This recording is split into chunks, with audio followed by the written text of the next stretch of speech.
okay មកដល់ពីល្មមអញ្ចឹងមិននឹងយើងមកលើក case study មួយវាបងlocal host នៅលើម៉ាស៊ីនដឹងថា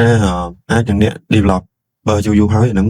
គាត់មានវិធីសាស្ត្រ technical ផ្សេងៗគ្នាប៉ុន្តែខ្ញុំសម្រាប់អ្នកចាប់ដើមដំបូងខ្ញុំគិតថាប្រហែលជាមានបញ្ហាដូចខ្ញុំដែរ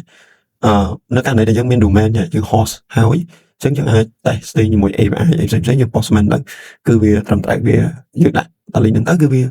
នឹង redirect ទៅប៉ុន្តែករណីដែលយើងឃើញនេះវាស្ថិតនៅក្នុង local host អញ្ចឹងករណីជាទូទៅហ្មងសម្រាប់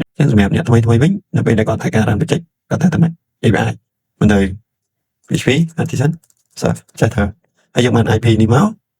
យកមកដាក់នៅក្នុង postman ទីហៅដល់ឥឡូវ postman មួយនេះចឹងទៅអូខេ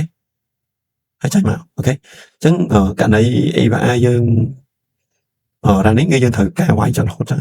ហើយបើយើងបាត់គឺវាបាត់ហើយតែខ្ញុំមាន tool មួយ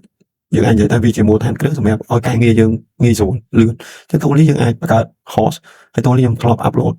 នៅក្នុង Telegram channel ហើយឈ្មោះវាទៅចាញ់ហើយដល់មកវិញគឺ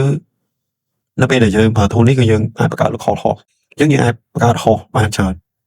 មិនតែមួយវាបានលើសពីមួយហើយនៅពេលដែលយើងចុច open នេះមកគឺវា redirect មកកាន់API របស់យើងមកហើយករណីដែលយើងត្រូវ add ការងារផ្សេងៗដូចជា migration អី composer update អីគឺយើងនៅប្រើតែលេងតែ server នេះហើយករណីមួយទៀតហ្នឹងនៅពេលដែលយើង run បញ្ចុចយើងក្រោយអញ្ចឹងច្រើនអញ្ចឹងមានន័យថា ID នេះវានឹងកើតលេខ1លេខ2លេខ3អញ្ចឹងវាធ្វើឲ្យយើងពិបាកអូខេតែបើយើងបង្កើត local host នេះបានមានន័យថាយើងប្រើ postman ហើយគឺយើងដាក់វាអញ្ចឹងមកហើយវានឹងដើរហើយលើពីហ្នឹងអ្វីដែលខ្ញុំតែហ្នឹងបើលើ Mac វាដឹងតែដើរ 100% បើលើ Windows នេះក៏ដើរដែរនៅពេលដែលយើង close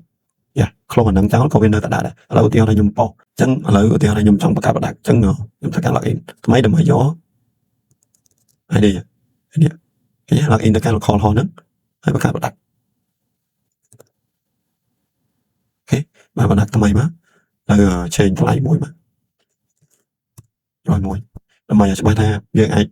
បានត្រឡប់មកវិញហ្នឹងនេះអញ្ចឹងមានន័យថា local host យើងគឺវា fix ហើយនៅពេល fix អញ្ចឹងគេងាយអាចនិយាយបានថាគឺយើងមានការងារមួយ API មួយ specific អញ្ចឹងយើងស្រួលយើងអាច change port យើងអាចធ្វើអីផ្សេងៗបានប៉ុន្តែអញ្ចឹងនិយាយថាការងារដែរPHP artisan ហ្នឹងគឺយើងចុះប្រើវាទៅហើយទោះបីជាបិទ VS Code ក៏នៅតែវាដើរអ្វីដែលយើងចង់បានហើយយើងអាច test បានហ្មងអញ្ចឹងអាហ្នឹងមានប៉ុណ្ណឹង